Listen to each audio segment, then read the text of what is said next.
อะระหังสัมมาสัมพุทโธภะคะวังพุทธังภะคะวันตังอะภิวาเทมิ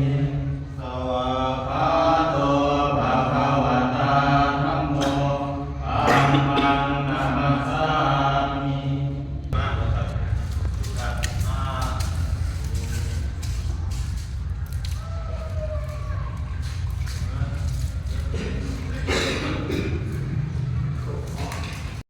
เทวาเท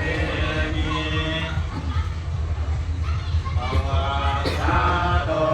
ภะคะวะตาธัมโมธัมมังนัมมัสสา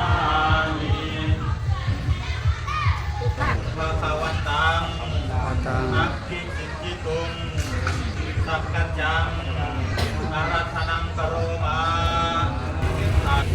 วันนี้สิได้เบิ่งสงผาเด้อพี่น้องเด้อกำลังตอนนี้กำลังสงผา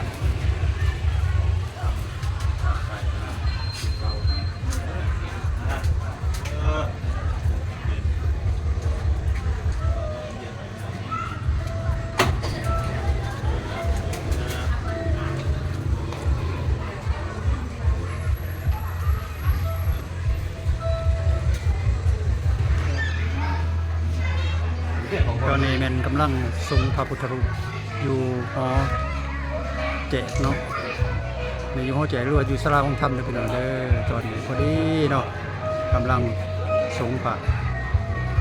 เด้อพี่น้องเด้อสาธุ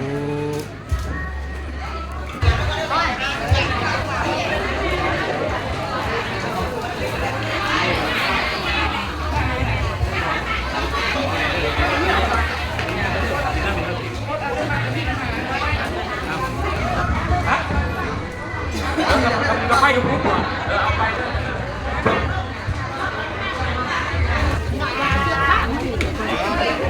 ปิดมือเลยเห็นไหมมือมาขึ้นแล้วขึ้นตรงนี้แล้ว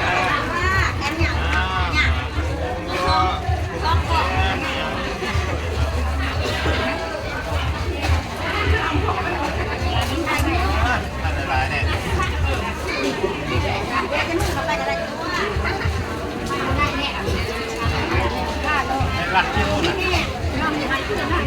เข้าแถวนะเข้าแถวขึ้นใส่บ้านเนี่ย เขาแถวเด้อเขาแถวเด้อ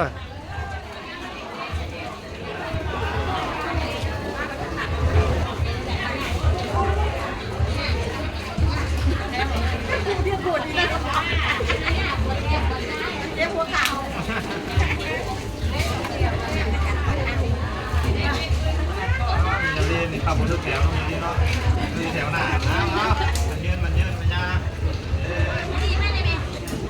โอ้ยละไปแล้วไม่ละมั้ง